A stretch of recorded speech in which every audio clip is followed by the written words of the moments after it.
Hello and welcome to IMAGI-NATION TV. Thank you for joining us today as we continue to explore the theme of kindness. We've had our thinkers, our designers, and our youngsters, and today we are joined by Richard Frankland for our keynote. But before we get into that, I would like to introduce my co-host today. Hayley, how are you going? I'm good, Sharice. That's good. Hey, what's one thing that you want to get out of today? I'd love to get more leadership skills and more inspiration towards others so they can get their leadership up. Awesome. Hey, what does kindness mean to you? Kindness is an act that you would do towards people that they really need it and for yourself. So you give them the kindness that they need, but from that, you give it to yourself as well. I love that idea of giving kindness to yourself. We have our live audience today. We've got Bella, Chiara, Kaylee, Isabella, Phoebe, and Michaela. Welcome to the live audience. So glad to have you all here today. Hayley, I'm going to give you the opportunity to do what you said you want to lead. So I'm going to hand over the 60-second principle challenge to you. Of course. Thank you. So Mr. Rathborn, we'll start off with the 60-second challenge. I hope you're ready. When and where are you happiest? When I'm at home with my family. What do you consider your greatest achievement? My greatest achievement? Yeah. Becoming a teacher. What is your greatest fear? Failure. On what occasion are you out of your comfort zone? When I have a deadline. What do you consider the most overrated virtue? Pride. What is your secret power? Oh, geez. You want me to say I've got like X-ray vision or something like that? I think it's my calmness. What quality do you most value in people? Honesty. And if you could change one thing about yourself, what would it be? Hair. Thank you so much, Michael, for jumping into the 60-second principle challenge. We want to say thank you for all you do as an educator and for showing up and turning up every day for these kids. And yeah, thank you for all your hard work. Hayley, lots of love coming in from the chat line. You've got Brendan Noon saying, yeah, let's go, Hayley, or let's go, Hayley. I don't know what that means. Marley Zada saying, woo, go, Hayley. Taida, something like that. Go Hayley. So lots of people giving you love on the YouTube chat line. And I give them all my love as well. Awesome. That's what I like to hear. Hey, we've got a very special guest today, Dr. Richard Frankland. How are you going? I'm doing pretty good. Not as good as you guys, though. You're pretty flash at this stuff. Well, but I also agree with Michael about the hair. So oh, it's all right. Yeah, it's okay. I'm lucky I've got luscious hair. Hey, you have done many things in your life. You're a filmmaker. You were an investigator in the Royal Commission. You facilitated discussions around treaty in Victoria, and you're an expert in lateral violence. Thank you so much for the work that you do. I just want to take this time up front and say thank you. I'm really looking forward to hearing what you have to say today, and I'm just going to pass it over to you to start our keynote. Thank you very much. G'day, everyone. My name is Richard Frankland. I'm a Gunditj Mara fellow. Gunditj Mara means handsome old black man. Not really.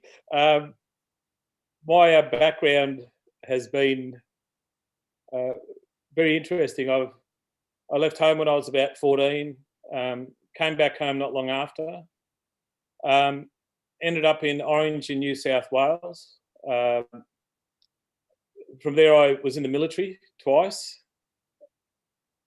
I came home. I was lucky enough not to be in combat. I came home and ended up investigating deaths in custody for the Royal Commission, which I did for 4 years. And that was probably the hardest job I've ever done. I covered 2 and a bit states. Some of the people who passed away were extended family. I've seen some horrific discrimination, some very hard hearts, but I met some incredibly brave and beautiful people. I ended up making films in community, and then we made a film called Who Killed Malcolm Smith, which became famous around the world. I made another film as I was establishing the first land organisation in Victoria in about 25 years. It was called No Way to Forget. We're going to see a little bit of that later. The film was at Cannes and won some awards in Black Hollywood and places like that. I then went on and helped establish, I didn't do it by myself, a few of us established the first Songlines Aboriginal Music Corporation. And we also went on and helped get a few other organisations going. I ended up in Hollywood for a little while with the manager there. I didn't think much of it. So I came home and started making films with young people. Later on, I ran for the Senate because I believe in facilitating the voice of our people. And that was a bit of a battle. I then went to a couple of wars filming kids and smuggling the footage out.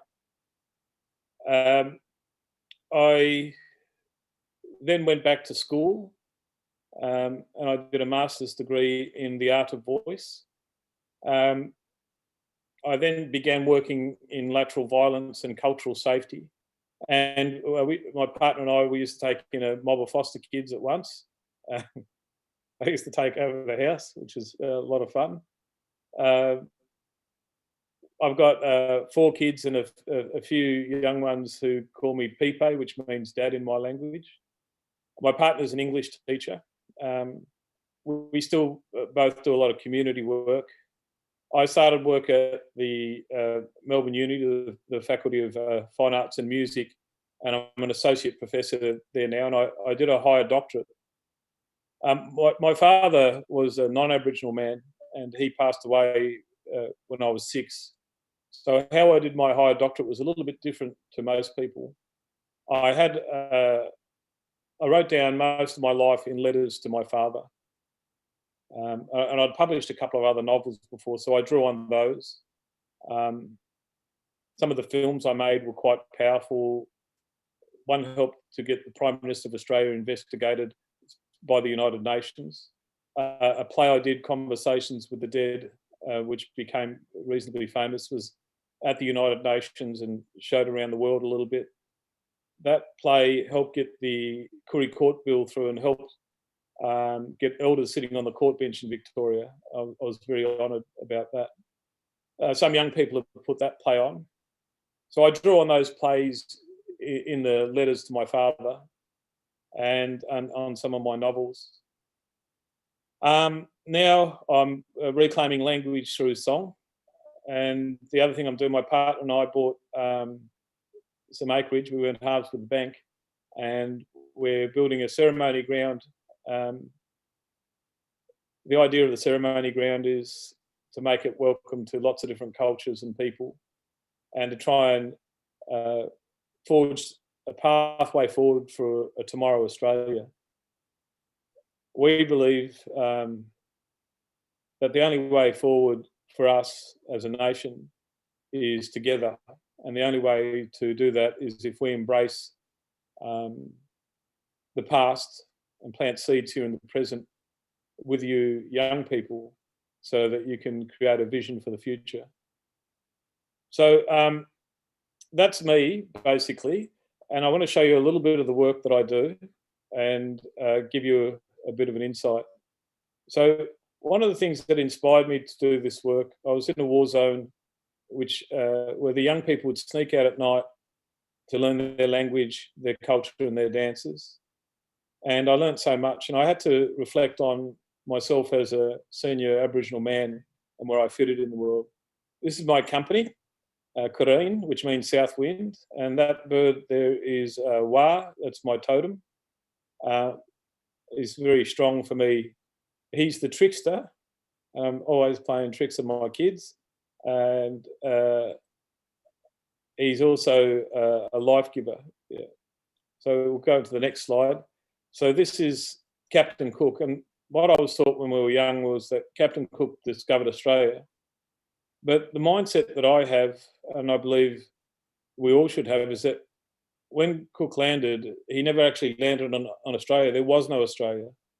What he landed on was every First Nation Aboriginal man, woman and child. So he landed on hundreds of Aboriginal nations and tribes.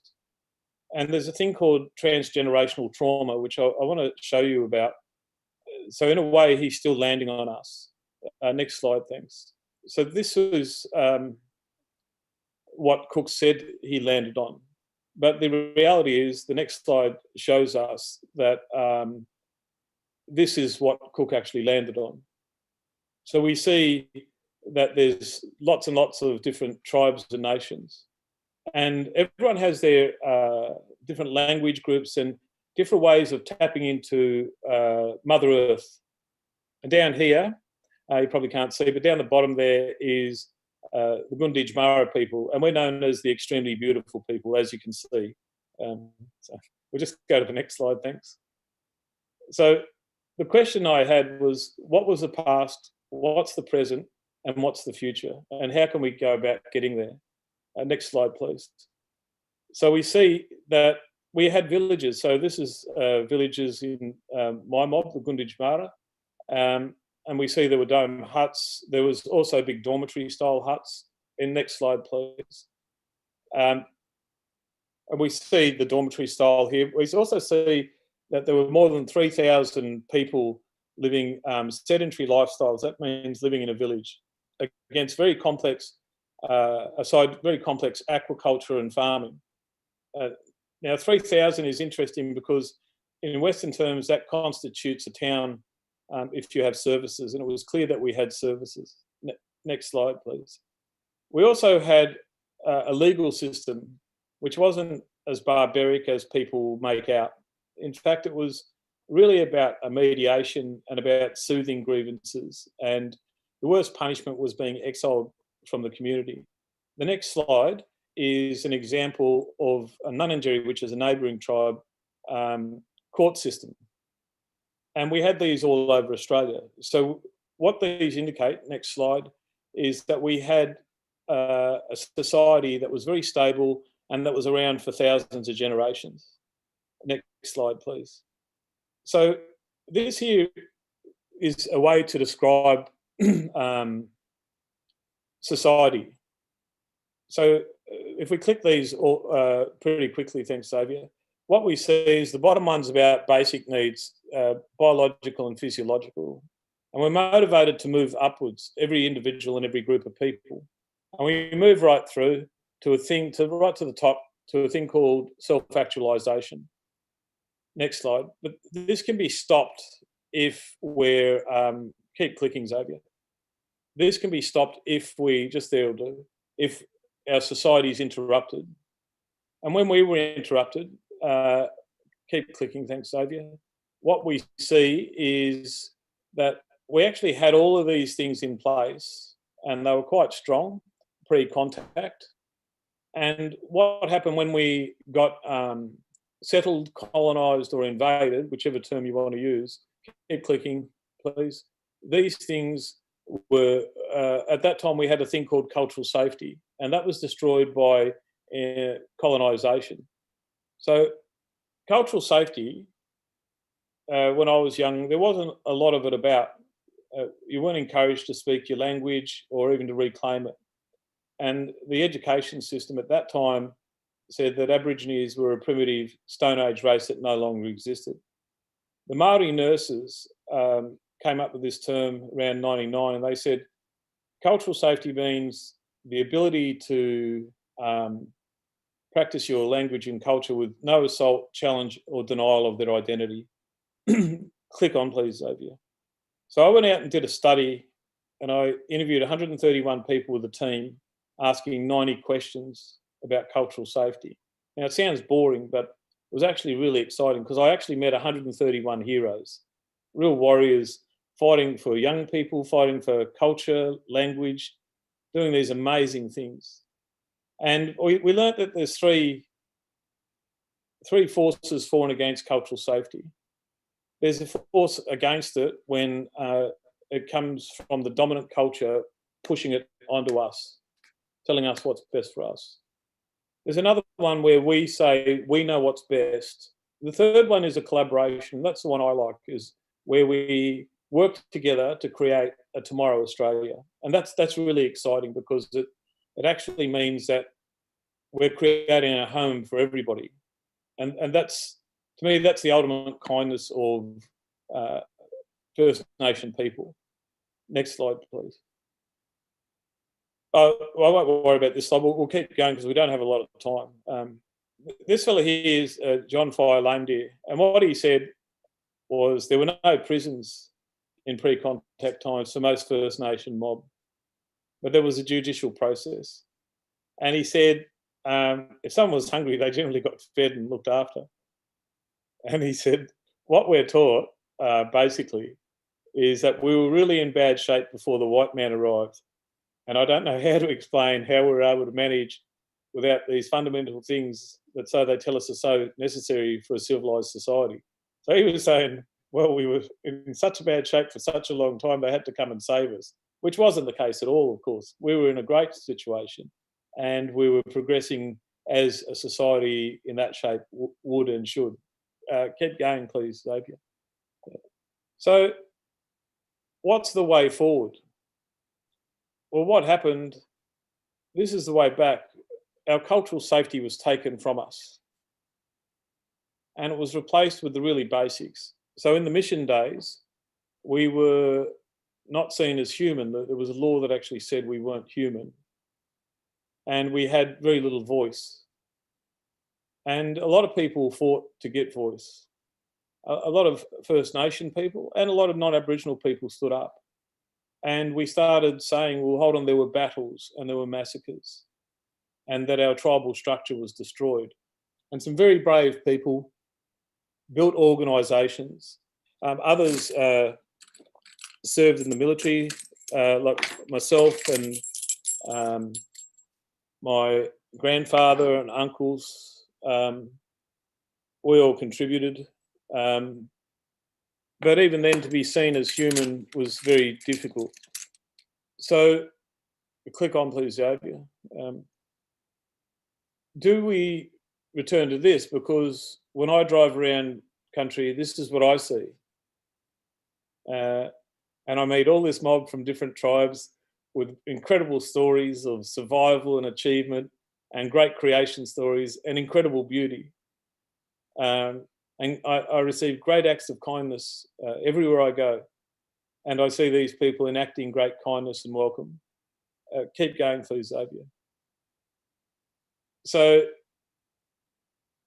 what happens is we're told to believe in this. And while that's a reality, it's not a reality that reflects on our past. It reflects on a contemporary setting. And that affects every First Nation person every day in lots of different ways. And we can't forget what's happened. And I'll explain why we can't forget what's happened. Please, Xavier. Yeah. This is Patrick Wolfe. He's deceased now, but what he said is invasion is a structure, not an event. And what he meant was a thing called transgenerational trauma. And what that is knowing that if we have reflected on our past, we actually live with our past. So not being able to reclaim our language, our ceremony, our dance, our own judicial process, seeing our environment with our images and sounds can be very, very traumatic.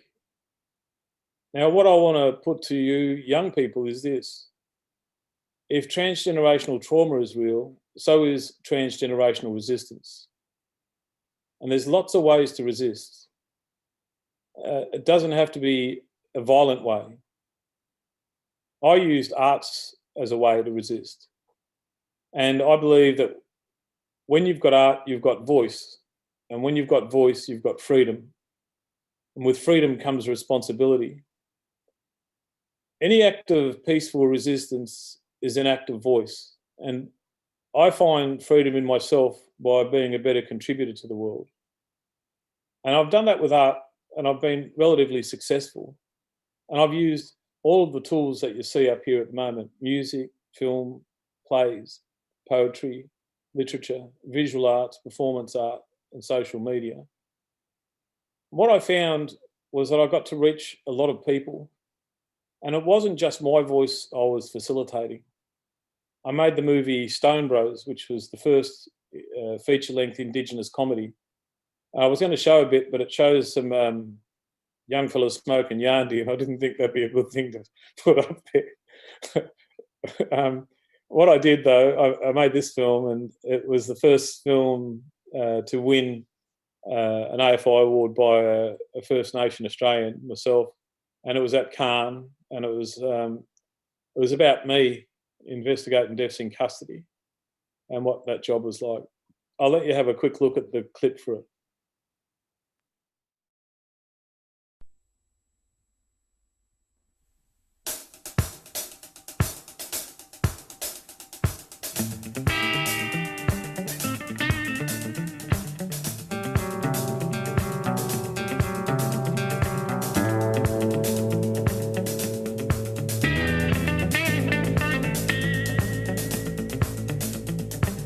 Can you tell me, old man, of the years in my mind?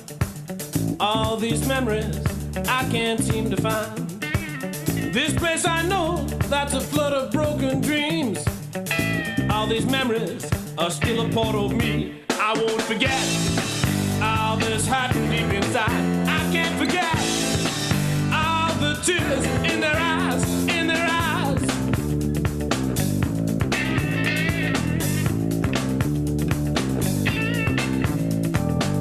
Wish I could show you all the scars on my soul, nails driven in by the system that we know. Of all the places that I've traveled in my time, never found a place I could run and hide. I won't forget all the places that I've been. I can't forget all the places that I've been. I won't forget all this hurting deep inside. I can't forget all the tears in their eyes.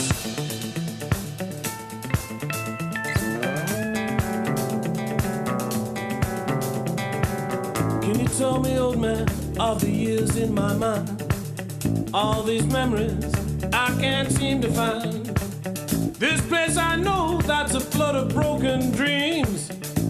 All the memories still a part of me. I won't forget all this happened that I've seen.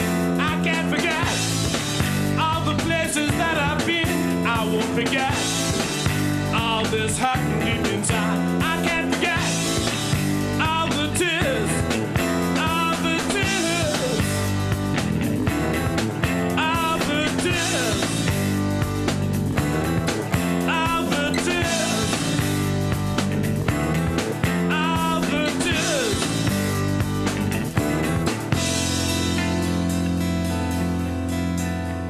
in their eyes.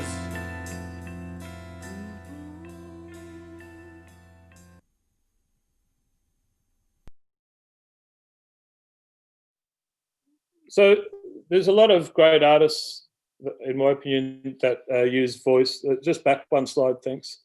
One of the things that's happening for me at the moment is I wrote a song about a death in custody, which a New York choir is using, and they've used it once before. And now they're putting George Floyd's name in there, the fellow that was killed by the police officer. And so that song will be coming out soon in support of those people getting voice. But there's a bloke who is an Irish poet and writer, Oscar Wilde, and he was locked up for being gay and jailed and treated very badly. And he used to say, "Be yourself, everyone else is already taken." And he loved everyone being the same. So he said, we're all in the gutter, but some of us are looking at the stars. And the other thing about that he said, which is very important for First Nation people, the truth is rarely pure and it's never simple, never simple to get. The next slide is one I use in a song, and it's again by Oscar Wilde. And I encourage everyone to be like this, in particular educators. Agitators are a set of interfering, meddling people who come down to perfectly contented class of the community and sow the seeds of discontent among them. And that's the reason why agitators are so absolutely necessary. In other words, we should look for change in society. And I believe that you young people hold the world in the palm of your hand. I've seen young people all over the world planting seeds and making change. I've seen it in many Aboriginal tribes in Australia. I've seen young people fall prey to the poverty of spirit. But I believe we need to rise up. We need to change the world. There's some young people heard me do a speech and they painted this and sent it to me. And it was such an honour to receive that. With art comes voice, with voice comes freedom, and with freedom comes responsibility. I'd like you to have that and use it as a present if you want it, any way that you see fit. The final thing I wanted to do is I wrote this poem the other day. It's called There Is the Light. And I wrote it in response to COVID-19 ending and in response to the way the world is changing now. And I'd like to read it to you as a way of saying thank you, and a way of passing on a message about changing the world.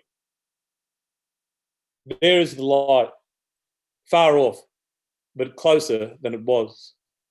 We have stood together and we have lost and won together.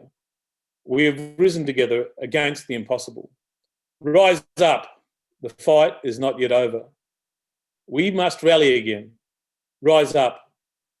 We have staved off this darkness, but it lingers still, it waits, and can strike again if we are not vigilant, if we do not take care of each other, of ourselves. Rise up. Rally again. There is much, much work to do. We must build a tomorrow world, a tomorrow Australia. We must reshape a new world, a new way. We must discover new and better ways. There is the light, closer than it was. The light is the hope of a new way, a new beginning, a new life for us all. The light is us together, and together we shine. Rise up. There is the light. Rise up. You are all needed. I'd like to say thank you very much for having me. It's been a great honour, and I'm very impressed with the work that you're doing. And I look forward to the way you're going to build a new nation here in Australia and a new voice for our mob. You are going to change the world. You are going to build wonderful and great things. You are going to save lives. You're going to reclaim languages, reclaim dance and ceremony, and you're going to introduce our non-Aboriginal brothers and sisters to our languages, to our ceremonies, to us together. Thank you. Dr. Richard Frankland, thank you so much for that. That was absolutely amazing and really, really inspirational. There was a lot there to unpack, and I just want to quickly throw it over to some of the YouTube comments that are coming through. We've got Jack Manning-Bancroft, our CEO, saying, "Oath, art leads the revolution, uncle, lead with the mind." And Benita saying, "Art helps us to resist the system." So everyone's taken a liking to that art. That art is the way to freedom, and freedom is our voice. And thank you so much for that. I've got a couple of questions for you, if that's all right. Sure. How do we find hope when we are feeling like we're voiceless?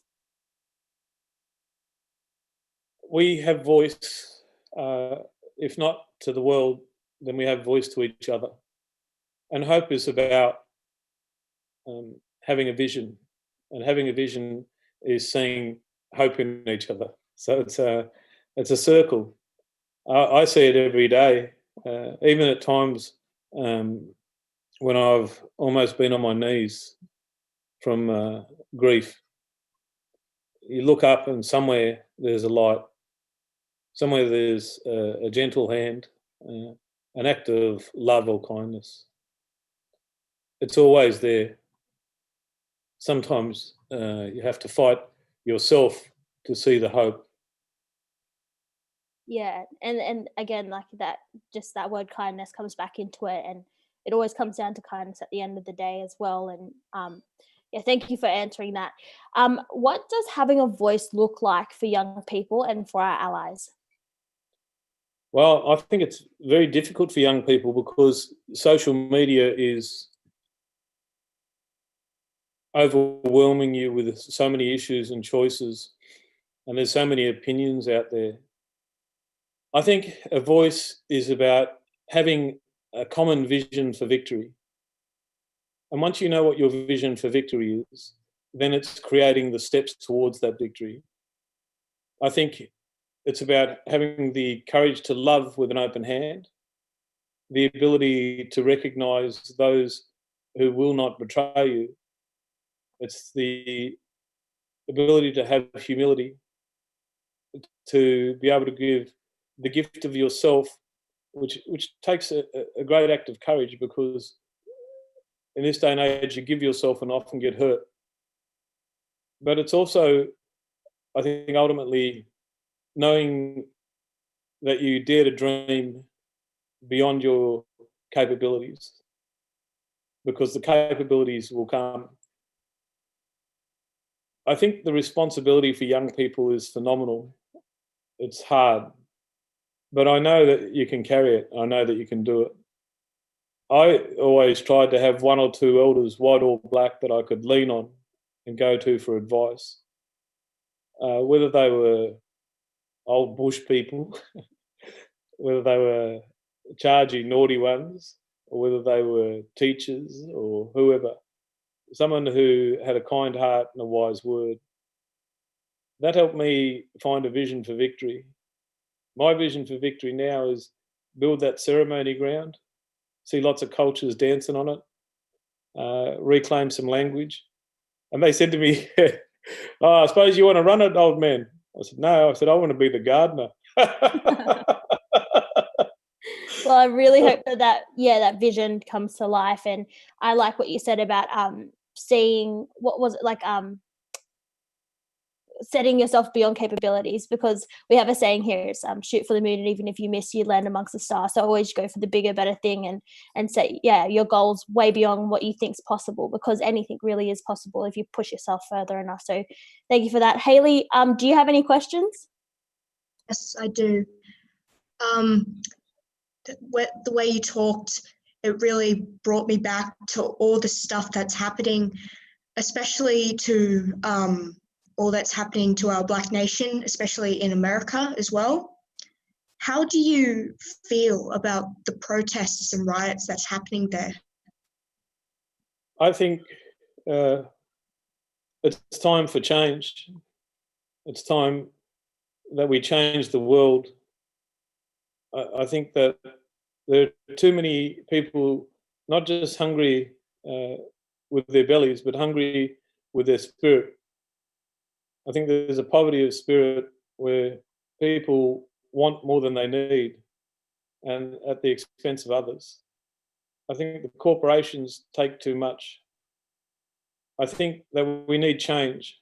We shouldn't have hungry people. In this country, no child should pay to be educated. No child should be paying for health. And that should be the same around the world. We should look at our educators as highly valuable people.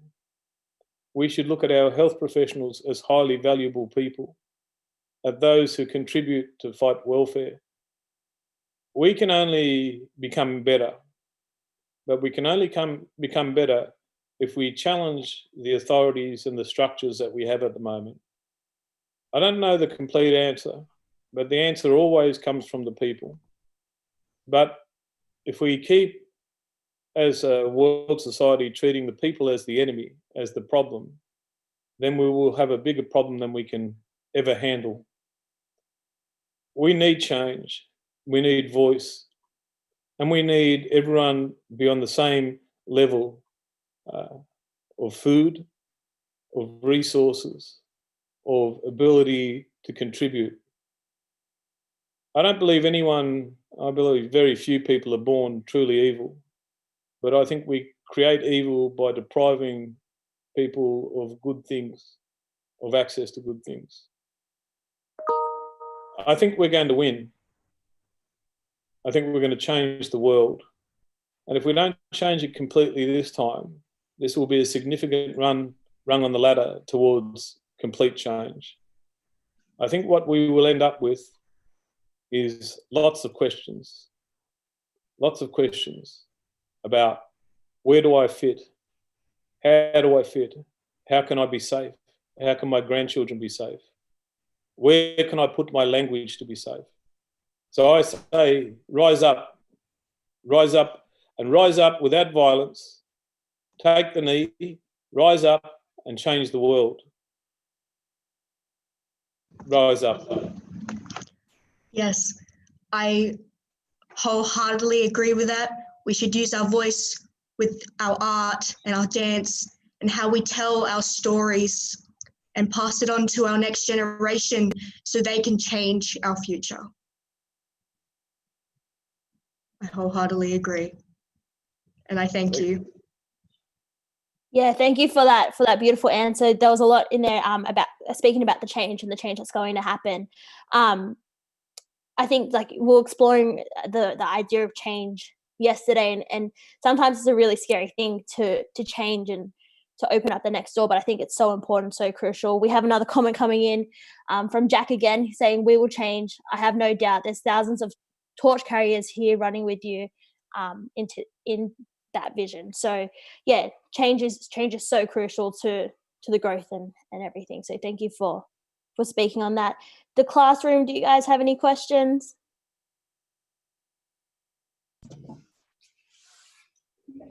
No shame, come on.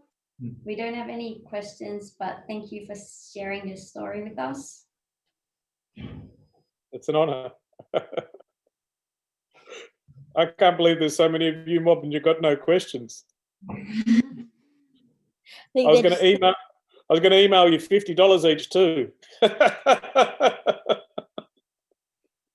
There must just be trying to soak all in, like in all the great ideas that have been floating around today. We had a question from Brendan Newton from the YouTube chat line. What would your guidance be for young people? Just some advice. Find yourself a good senior person to confide in and yarn with. Identify not just one goal, but a series of goals that you may want to strive for, and one of them will settle naturally. And create a clear strategy about achieving them. When life slaps you down, get up and slap the bastard back. Don't stay down. Just get your breath back and then get up and slap it back. You're going to get scars on your soul. We all do. And they come from a variety of areas. Use your culture and good words to take the harsh edge off those scars. And then get back up. If one goal fails or falls over or seems unreachable, identify another short-term one. Always realise that waking up every morning is a win, and one smile can change your day, particularly if you're the one giving it. Thank you so much for being on the show with us today. Do you have any final words? I think that was perfect to wrap off or end off on, but do you have any final words that you want to say? Yes, I'd just like to say how immensely inspiring the work you guys are doing is. When you hit my age with the amount of experience, sometimes you just want to sit at the bottom of the wood heap and cut a bit more wood and just have a little rest. But you've inspired me. I'm writing another book at the moment, and I'll make sure. I think I'll be talking a bit about you guys. I'm going to ask Jack and others to send through some clips and songs as a gift to you guys. and a thing called the Korean principles, which the principles I wrote for young people. And I want to give that to you as a gift for you to use any way you want. They're about courage and humility and about making the world a better place.